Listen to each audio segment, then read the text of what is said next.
Impossible places, top 10 most dangerous sheer cliffs homes, you won't believe exist. There are homes on this planet that should not exist.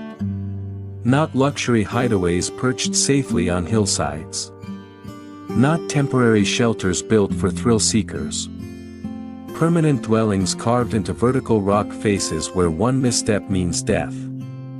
Families sleeping, eating, and raising children on edges so narrow that most of us would freeze in terror just looking down. Homes where bringing groceries back from town requires climbing 300 feet of sheer rock with rope and determination. Homes where children learn to walk not on carpet or hardwood, but on ledges narrower than sidewalks, with nothing but empty air on one side. Homes where the mailman literally risks his life every delivery, because the front door sits 200 feet above the ground. Homes where the foundation is nothing but ancient wooden beams driven into crumbling stone, held in place by gravity and generations of faith. And homes where every storm could be the one that sends everything, and everyone, tumbling into the abyss below. Most of us would not last a single night clinging to these cliff faces. The terror alone would break us. The families living there have lasted centuries. Not because they are trapped. Not because they are too poor to leave. But because these impossible places are home. And home, no matter how dangerous, is something people do not leave easily. Stay until the end because number 1 features families who literally hang their children off cliff edges in baskets and consider it the safest option. Before we start, drop a comment telling us where you are watching from and what time it is right now. We want to see how many countries this video reaches. Number 10. The cliff dwellings of the Bandiagara Escarpment in Mali, West Africa. Home to the Dogon people for over 700 years. The escarpment rises 500 meters straight up from the sandy plains below. Along its face, carved into the red sandstone, sit hundreds of ancient homes stacked like honeycomb cells against the cliff. Today, roughly 300,000 Dogon people live across this region, with thousands still occupying these vertical villages that cling to rock faces accessible only by rope ladders and carved footholds worn smooth by centuries of bare feet. The Dogon did not build these cliff homes for the view. They built them for survival. In the 14th century, fleeing Islamic invaders from the north, they climbed into these cliffs and carved entire villages into the stone using nothing but hand tools. The homes themselves are small rectangular structures built from mud, brick and stone, wedged into natural caves and ledges. Granaries sit higher up the cliff face, unreachable to enemies or thieves. The dead are buried even higher, in caves so difficult to access that bodies must be hauled up on ropes, placed in position, and left to the mountain. Daily life here is measured in vertical distance. Water comes from springs at the base of the cliff. Every drop used for cooking, drinking, or washing must be carried up rope ladders in clay pots balanced on heads or backs. Food follows the same route. Children as young as 5 learn to climb, because there is no childhood here without that skill. School, when it exists, means descending the cliff at dawn and climbing back up at dusk. Waste is thrown over the edge or carried down in buckets. There are no roads. No vehicles. Just stone, rope, and human endurance. French anthropologist Marcel Griaule spent decades studying the Dogon in the 1930s and 40s.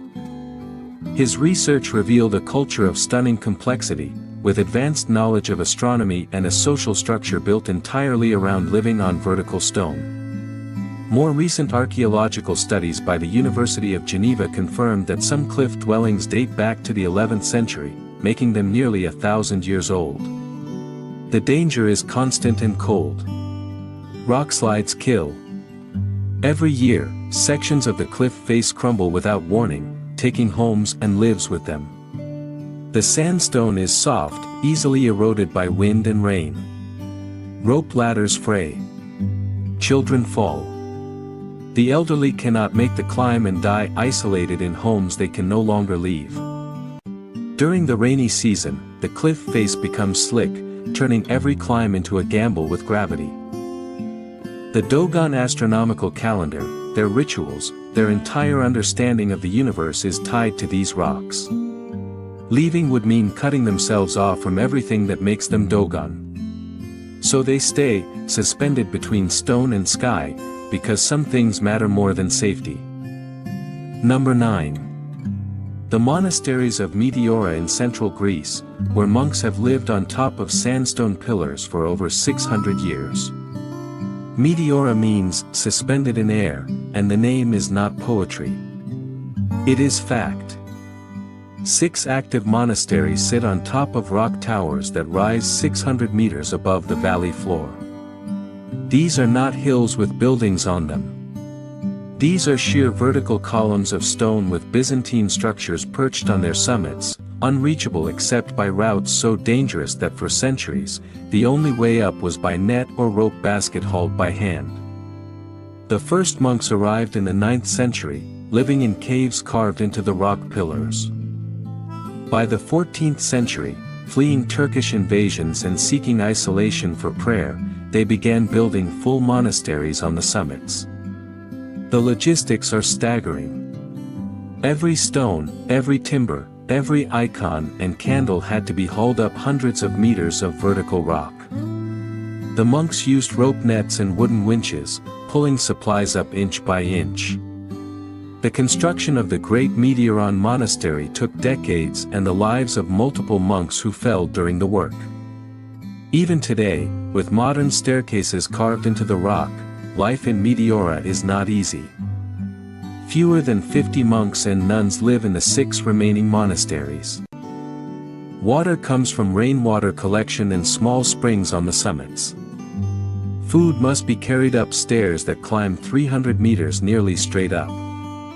Medical emergencies mean a dangerous descent.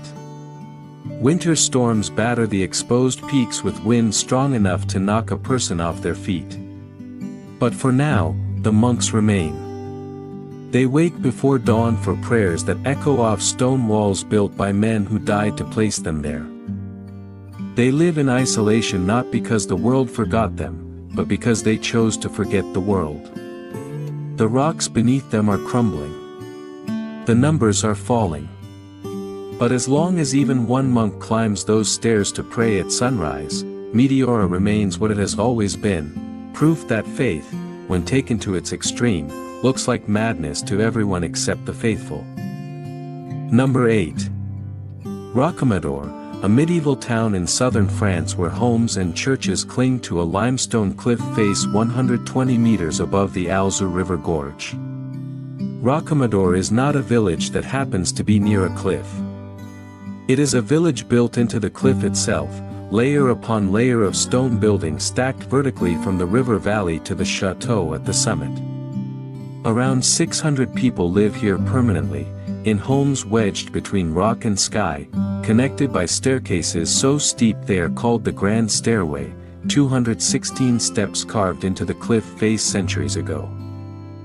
The town dates back to the 12th century, built around a shrine to Saint Amador, whose body was supposedly found perfectly preserved in a cliffside cave. Pilgrims came by the thousands, and to serve them, a town grew vertically because there was nowhere else to grow. Buildings were constructed directly into the cliff, using the rock itself as one wall. Limestone blocks were quarried from the cliff and stacked into homes, churches, and shops that seemed to grow out of the stone like calcified trees. Living here means accepting that gravity is always pulling at your foundation.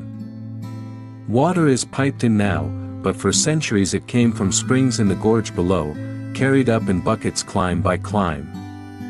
Food, supplies, building materials, everything had to be hauled upstairs or hoisted with pulleys. Even today, cars cannot reach most of the town. Residents park at the bottom and climb. Elderly residents who can no longer make the climb are trapped in homes that become prisons when legs give out. French historian Jacques Jouillet documented Rocamadour's construction techniques in the 1980s, studying medieval building records and the architecture itself. The buildings have no deep foundations. They sit on ledges, held in place by weight and mortar. Renovations require scaffolding hung from the cliff top, workers dangling over drops that would kill instantly. The cliff is not stable. Limestone erodes. Every heavy rain weakens the stone. In 2008, a section of cliff face collapsed, taking part of a building with it. In 2016, another rockfall closed access routes for months. Engineers monitor the cliff constantly, but there is no fixing geology. The rock will continue to crumble, and the town will continue to cling to what remains. Tourism keeps Rocamadour alive. Over 1 million visitors climb those stairs every year, spending money that allows the town to survive economically.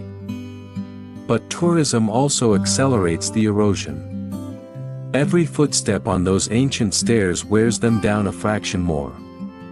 The crowds push out residents who cannot afford rising property costs. Young people leave for cities where you do not need mountain goat legs to get home. The French government has listed Rocamadour as a historic monument, which means strict rules on construction and renovation. You cannot simply leave. But you also cannot easily stay. Modernizing a medieval cliff dwelling is expensive and complicated. Many buildings sit empty, too costly to maintain and too protected to demolish.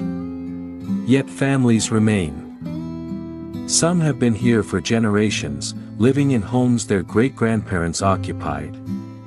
The shrine still draws pilgrims. The stairs still climb into morning mist. To live in Rocamadour is to accept that your home is also a museum, your daily life a performance for tourists, and your foundation is slowly turning to dust. But it is home, and home is not something you abandon because it is difficult.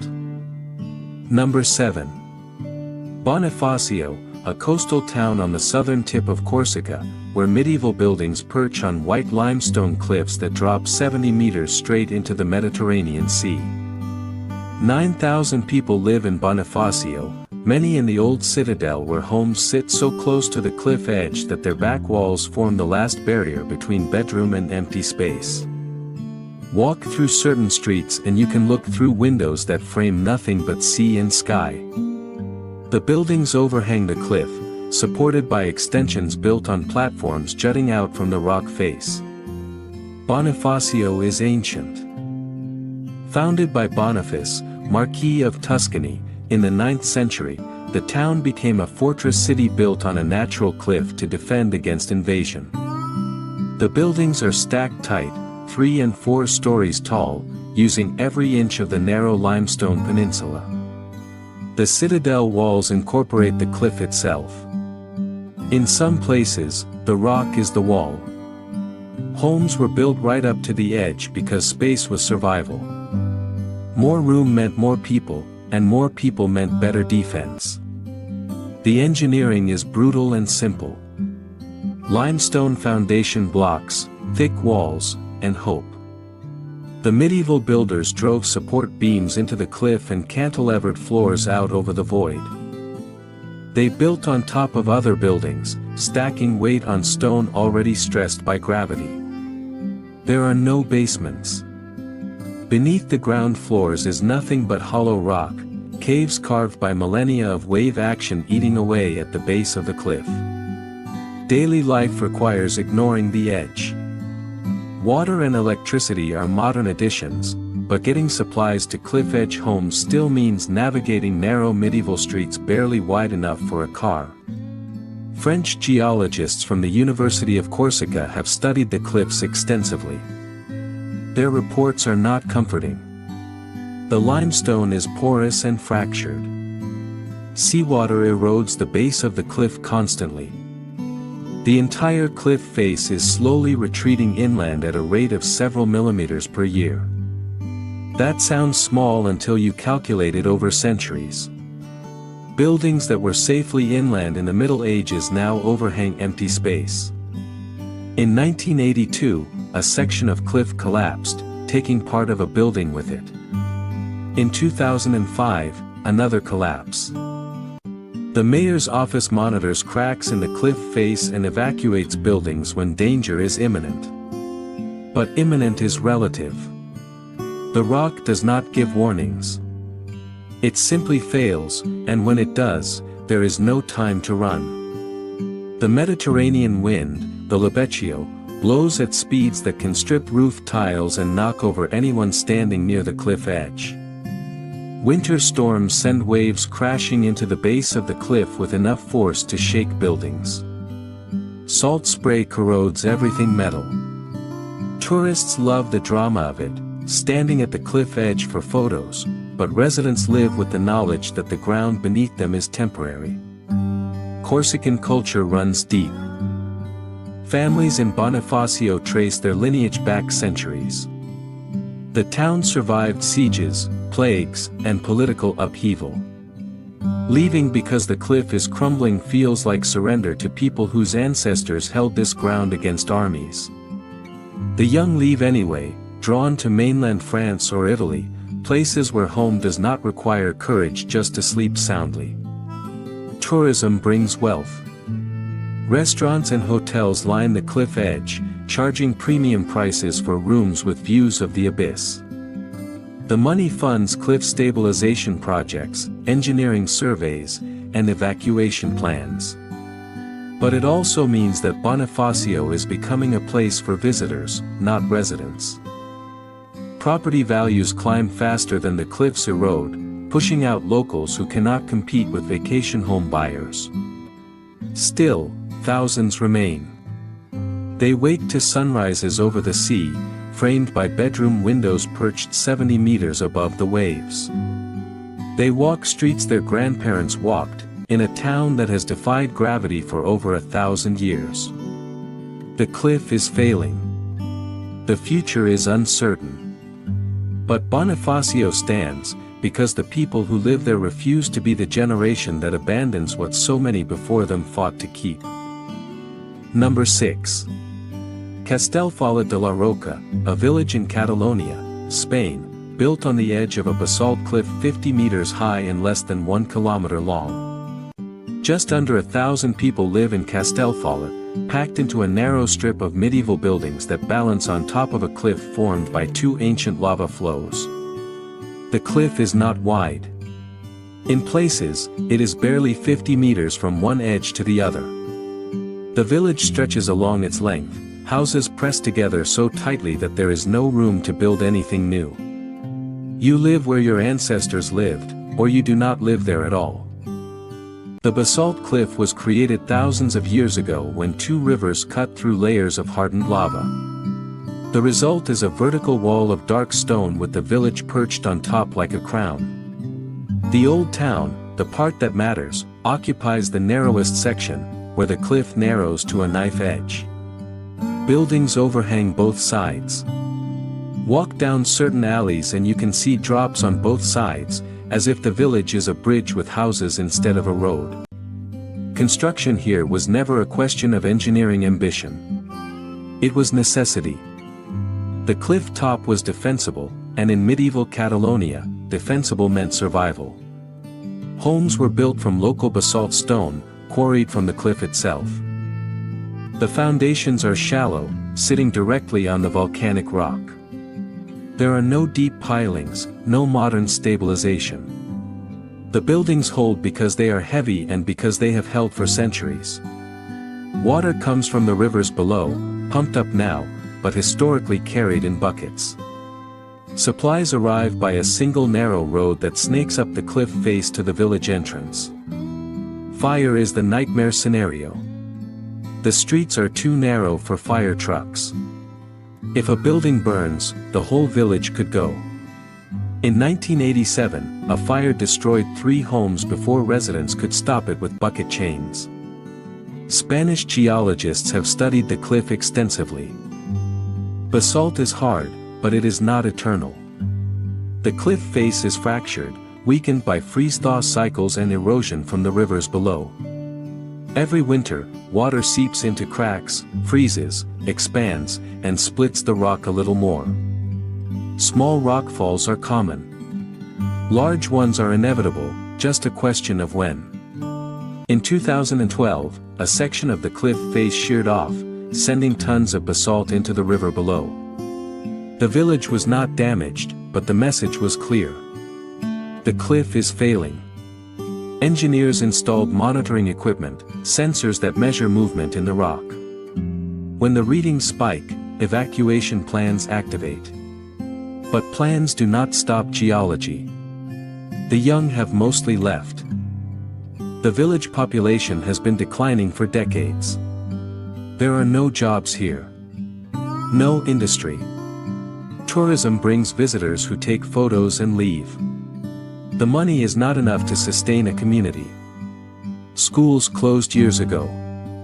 The remaining residents are mostly elderly, people who have lived their entire lives on this narrow strip of stone and cannot imagine living anywhere else. The regional government of Catalonia protects Castellfollit as a cultural heritage site. That means money for preservation, but also restrictions on development. You cannot tear down old buildings. You cannot build new ones. The village is frozen in time, a monument to a way of life that is quietly dying. But for now, it stands. The church at the cliff edge still rings its bells. Smoke still rises from chimneys in winter.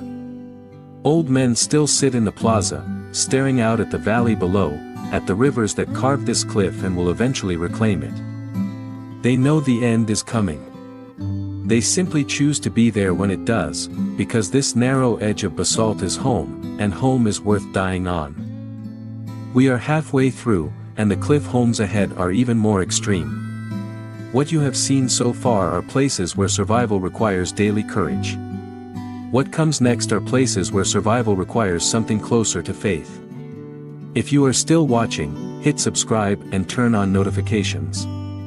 These stories do not reach people by accident. They reach people who understand that the most important human stories are the ones about defiance, about choosing the hard path because it is home. Tell us in the comments which cliff dwelling has been the most unbelievable so far. The Dogon villages carved into red sandstone. The monks suspended in the air at Meteora. The medieval town of Rocamadour climbing toward the sky. Last time we had viewers from over 120 countries. Let's see if we can beat that. The homes we have covered so far still had ground beneath them, however narrow. The homes ahead exist in places where the concept of solid ground becomes negotiable. Number 5. Ronda, a city in southern Spain where homes and bridges span a gorge 120 meters deep, carved by the Guadalquivir River over millions of years. 33,000 people live in Ronda, many in buildings that sit on the very edge of El Tajo Gorge, a chasm so deep and narrow that standing at the bottom and looking up feels like staring into a crack in the world itself. The old town and new town are separated by this void, connected by 3 bridges that span the emptiness. The most famous, the Puente Nuevo, took 42 years to build and cost the lives of over 50 workers who fell during construction. But the bridges are not the impossible part. The impossible part is the houses that line both sides of the gorge, built right up to the edge where the ground simply ends. Some buildings overhang the chasm on stone platforms that jut out from the cliff face. Others have back windows that open onto nothing but air and a 120-meter drop to the river below. Balconies hang over the void. Basement levels are carved into the rock itself, rooms with 1 wall of living stone and 3 walls of human construction. Ronda is ancient. Celts, Phoenicians, Romans, and Moors all occupied this defensive position. The gorge made the city nearly impossible to attack. Enemies would have to cross the bridges, exposed and vulnerable, while defenders rained arrows and stones from above. The buildings at the gorge edge were built during the Moorish period and expanded during the Spanish Renaissance. Construction meant driving support beams into the cliff face and building outward, cantilevering floors over the drop. Stone masons would work suspended on ropes, carving anchor points into the rock while the gorge yawned beneath them. Daily life in gorge edge homes is a study in trust. Water and electricity are modern conveniences, but structural maintenance is constant. The limestone cliff is porous and weak. Every rainstorm sends water into cracks, eroding the stone from within. Buildings must be inspected regularly for shifting foundations. Cracks appear in walls. Floors tilt. When a building on the gorge edge needs repair, scaffolding must be erected over the drop, and workers must climb out over empty space to do their jobs. Spanish architect and historian Santiago Quesada documented Ronda's cliff edge architecture in the 1990s. His surveys revealed that many of the oldest buildings have no modern foundations at all. They sit on medieval stone platforms held in place by mortar and weight. Some have been reinforced with steel and concrete, but others remain exactly as they were built 500 years ago, held together by lime mortar that slowly dissolves in the rain. The danger is measured in geology and time. In 1980, a section of the gorge wall collapsed, taking part of a building with it. In 2010, heavy rains caused another collapse. Engineers from the University of Malaga monitor the cliff face constantly. Ground-penetrating radar shows voids and cracks beneath buildings, empty spaces where water has eaten away the limestone. Some buildings are marked as at risk. Their residents know the ground beneath them is hollow, but there is nowhere else to go. The gorge attracts tourists by the hundreds of thousands. They walk the bridges, take photos, and move on. For residents, the gorge is not a photo opportunity. It is the thing they must ignore to live normal lives. Children grow up in homes where certain rooms have views of the abyss. They learn not to think about it. The alternative is to live in fear, and fear is not sustainable. Young people leave for cities where homes sit on solid ground. The population in the old gorge edge neighborhoods is aging. Property values are complicated. Some homes sell for huge amounts because of the views and history. Others cannot sell at all because buyers look at the cracks in the walls and the engineering reports and decide that no view is worth that risk. But families remain. Ronda has been home for generations. The gorge is part of the identity of the place. To live in Ronda and not live near the gorge is to live in a different city entirely. The risk is real, but so is the connection to a place that has defied gravity and enemies for over 2,000 years. The cliffs will continue to crumble. The gorge will continue to widen. But until the last stone falls, people will live on its edge, because some things are worth the risk. Number 4. Phugtal Monastery in the Zanskar region of northern India, a Buddhist monastery built into a cliff face so remote that it can only be reached by a frozen river in winter or a multi-day trek in summer. 70 monks live at Phugtal, in a structure that looks less like a building and more like a growth emerging from the rock itself. The monastery is honeycombed into a cliff 200 meters above the Tsarap River, a complex of caves, tunnels, and mud brick structures that cling to the stone like a wasp nest. From a distance, it is barely visible, the same color as the rock, hidden in plain sight. Phugtal was founded over 2,000 years ago by Buddhist scholars seeking isolation for meditation. The location was chosen specifically because it was unreachable. The caves were already there, carved by water over millennia. The monks expanded them, digging deeper into the cliff, building wooden platforms and mud brick rooms that extended out from the rock face. The main prayer hall is inside a natural cave the size of a cathedral. The living quarters are stacked vertically, connected by wooden ladders and narrow stone passages carved through the cliff itself. Construction never truly ended. Every generation of monks has added to Phugtal, building new rooms, reinforcing old ones, expanding the network of tunnels and chambers. The materials are simple: mud brick, stone, and timber carried up from the valley below. Everything must be hauled up by hand. There are no roads. No vehicles. Just a footpath that climbs hundreds of meters up the cliff face, so narrow and exposed that a single misstep means a fall that would kill instantly. Daily life is dictated by isolation. In winter, temperatures drop to -30 degrees Celsius. The river freezes solid, becoming a highway of ice that connects Phugtal to the outside world. Supplies come in then, carried on backs or pulled on sleds. In summer, the ice melts, and Phugtal becomes cut off except for the footpath. Water comes from a spring inside the cliff, a sacred source that has never run dry. Food is minimal: barley, lentils, tea. Meat is forbidden. Waste is composted or thrown off the cliff. There are no schools for children because there are no children. The monks who live here have chosen this life. Most arrived as young men and will die here as old men, having spent their entire lives inside these caves. Medical care is non-existent. If a monk becomes seriously ill or injured, he must be carried down the footpath on a stretcher, a journey that takes hours and can kill a man already weakened by sickness.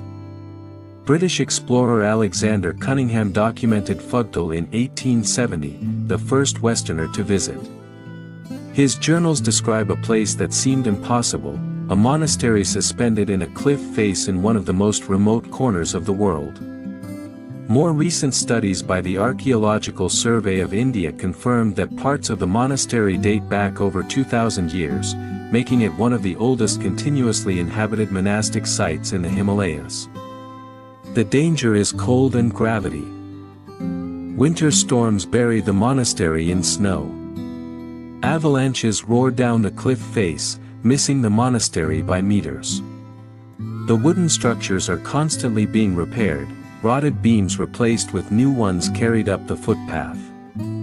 The cliff itself is unstable. Rockfalls are common. In 2015, a section of the cliff above the monastery collapsed, sending boulders crashing past the prayer hall. No one was killed, but the message was clear: the mountain does not care about sacred ground. The Indian government cannot offer relocation because Phugtal is not a village. It is a monastery, and monasteries exist to be difficult to reach. Tourism is limited by the remoteness. A few hundred trekkers make it to Phugtal each year, exhausted from the journey, and the monks tolerate them because the donations help pay for supplies. But the monks do not live here for money or comfort. They live here because isolation is the point. Buddhism teaches detachment, and there is no place on earth more detached from the world than a cliff face in the Zanskar Himalayas. The monks wake before dawn for prayers that echo through stone chambers carved by water and faith. They meditate in caves where generations of monks sat before them. They live with the knowledge that the cliff could fail, that winter could kill them, that isolation could become a trap. But they stay because enlightenment is not found in safe places. It is found in places like this, where every breath is a reminder of impermanence, and home is a cave carved into a wall of stone that will outlast every prayer spoken within it. Number 3. The cave villages of Cappadocia in central Turkey, where entire communities have lived inside volcanic rock formations for over 3,000 years. No one knows exactly how many people still live in Cappadocia's cave homes, but estimates suggest thousands across the region, in towns and villages where homes are carved directly into the fairy chimneys, tall spires of volcanic tuff that rise from the valley floors like stone mushrooms. These are not primitive shelters. They are multi-story homes with windows, doors, and modern plumbing, all carved into soft volcanic rock that can be excavated with hand tools. Cappadocia's landscape was created by volcanic eruptions millions of years ago. The ash settled in thick layers, hardening into tuff, a stone soft enough to carve but strong enough to hold its shape. Erosion carved the fairy chimneys, and humans carved homes into them. The first cave dwellings date back to the Hittite period, over 3,000 years ago.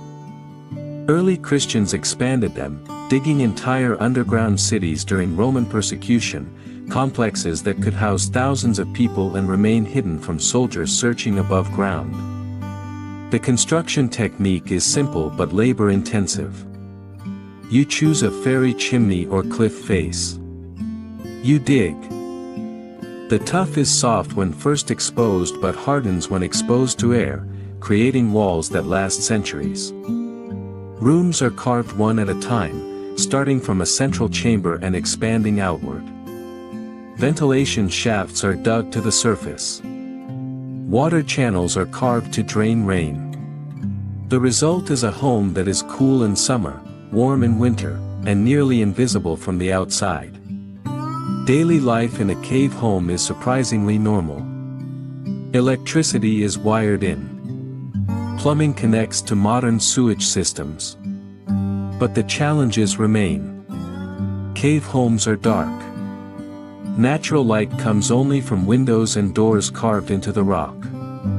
Humidity is constant. The tuff absorbs moisture, and without proper ventilation, mold grows. Expanding a cave home requires permits and engineering assessments. You cannot just dig deeper without risking collapse. Turkish archaeologist Dr. Omer Harmansa has spent decades studying Cappadocia's cave architecture. His research documents construction techniques that have remained unchanged for millennia. He found cave homes with multiple levels connected by interior staircases carved into the rock, ventilation systems that move air through entire complexes, and structural supports that have held for over 2,000 years. The danger is erosion and tourism. The fairy chimneys are slowly dissolving. Rain, wind, and freeze-thaw cycles wear away the tuff. Every year, chimneys collapse. In 2012, a fairy chimney housing 3 cave homes fell apart during a storm, killing 2 people. In 2018, another collapse. The Turkish government monitors unstable formations and evacuates homes when necessary, but the rock does not wait for permission to fail. Tourism is destroying what erosion has not. Millions of visitors come to Cappadocia every year. They climb on the fairy chimneys, carve graffiti into the soft rock, and destabilize formations that have stood for millennia. Cave hotels have become popular, ancient homes converted into tourist accommodations. The money is good, but the cost is high. Residents are being priced out of their own homes by developers who see profit in history. The younger generation is leaving. Cave homes are charming but impractical for modern life. Internet service is difficult. Parking is impossible in the old cave neighborhoods. Young families want apartments in newer developments, places with garages and central heating and walls that do not weep moisture in winter. Number 2. Matera in southern Italy, a city of 30,000 where thousands still live in the Sassi, ancient cave dwellings carved into the sides of a deep ravine. The Sassi are not ruins. They are neighborhoods, 2 entire districts of Matera where homes, churches, and shops are built into and carved out of the limestone ravine walls. From above, the Sassi look like a stone amphitheater, layer upon layer of cave dwellings stacked from the ravine floor to the plateau rim, connected by staircases and tunnels that wind through the rock itself. People have lived in the Sassi for over 9,000 years, making Matera one of the oldest continuously inhabited settlements on Earth. The caves were expanded and refined over millennia. By the medieval period, entire neighborhoods existed underground, with homes carved deep into the limestone, some extending back 50 meters into the cliff. The roofs of lower homes became the streets for upper homes. Water was collected in cisterns carved into the rock. Waste was thrown into the ravine or composted in chambers dug for that purpose. Construction was a process of subtraction. You did not build a home. You removed rock until a home remained. Rooms were carved with hand tools, chisel marks still visible on walls thousands of years old. The limestone is soft enough to work but hard enough to last. Doors and windows were cut through to the outside. Interior walls were smoothed. Floors were leveled. The result was a dwelling that stayed cool in the brutal southern Italian summers and retained heat in winter. But by the 1950s, the Sassi had become a humanitarian crisis. 30,000 people lived in the caves, often entire families in single rooms with no running water, no sewage systems, and no electricity. Disease was rampant. Infant mortality was the highest in Italy. The caves, once ingenious adaptations to the landscape, had become slums. In 1952, the Italian government declared the Sassi unfit for human habitation and forcibly relocated residents to modern housing projects on the plateau above. The Sassi stood empty for decades, crumbling and forgotten. Then, in the 1980s, a movement began to reclaim them. Architects and historians recognized the Sassi's value, not as slums but as irreplaceable examples of human adaptation. Restoration projects began. Modern plumbing and electricity were installed. Cave homes were renovated, reinforced, and made livable by modern standards. In 1993, UNESCO declared the Sassi a World Heritage Site. Today, thousands live in the Sassi again, but it is a different population. The original cave dwellers, the poor families forcibly removed in the 1950s, are mostly gone. Their children and grandchildren live in modern apartments and remember the Sassi as places of poverty and shame. Before we reveal number 1, look at the subscribe button. If it is not read yet, fix that and drop a comment telling us which impossible cliff home shocked you the most. Was it the Dogon people climbing rope ladders with water on their backs? The monks of Meteora trusting their lives to nets hung over emptiness? The medieval builders of Rocamadour stacking stone against gravity? The families of Bonifacio sleeping 70 meters above the Mediterranean? The cave dwellers of Cappadocia living inside volcanic chimneys that are slowly turning to dust? Or the Sassi of Matera, 9,000 years of human stubbornness carved into limestone? We read every single one. Your comments are not lost in a flood of noise. They are read, considered, and they shape what we create next. Number 1 is different from everything you have seen so far. The places we have covered required courage to live in. Number 1 requires courage just to approach. It is not a village. It is not a monastery. It is a single location where families have lived for generations, doing work so dangerous that the mortality rate is not measured in percentages but in names and dates carved into memorial stones. This is a place where parents lower their children off cliff edges in woven baskets because it is safer than the alternative. Where the work that sustains life is also the work most likely to end it. Where the ground beneath your feet is not rock or earth but wooden planks suspended hundreds of meters above a river that has killed more people than anyone has bothered to count. Number 1 is the place where impossible becomes normal, and normal becomes a way of life passed from father to son for so long that no one remembers when it started or why anyone thought it was a good idea in the first place. And now, the cliff dwelling where parents literally lower their babies hundreds of feet into the void, where children learn to walk on wooden planks suspended over emptiness, and where going to school means trusting your life to a rope basket swinging in the wind. Number 1. Guoliang village in the Taihang Mountains of Hunan Province, China. Elevation, 1,700 meters above sea level. Cliff height, 400 meters of sheer vertical rock separating the village from the valley below. Population, fewer than 300 people living in the most isolated inhabited location in China. Guoliang sits on top of a mountain plateau surrounded on all sides by cliffs. For most of its history, the village was completely cut off from the outside world. The only way down was a sky ladder, a series of wooden poles and rope sections hammered into the cliff face that climbed 400 meters nearly straight up. This was not a hiking trail. This was a death route. One section, known as the Ladder of Heaven, consisted of 70 meters of vertical climbing with nothing but rope between you and the void. Children were lowered down the cliff in woven bamboo baskets when they needed medical care that the village could not provide. The baskets would swing in the wind, banging against the rock face while mothers watched from above, praying to gods who seemed to have forgotten this place existed.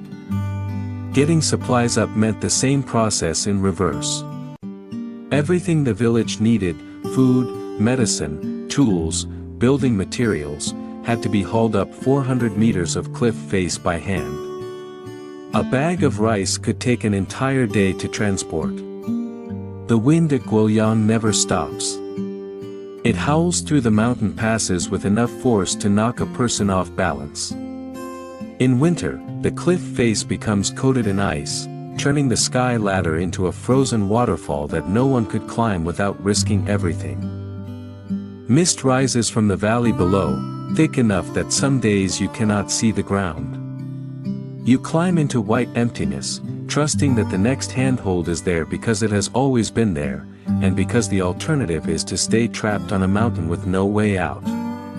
Between 1950 and 1972, the sky ladder killed over 40 people, most of them children or elderly residents who lost their grip or whose ropes failed. Chinese government records from the Hunan Provincial Archives document these deaths in clinical detail. Falls. Rope failures. Weather-related accidents.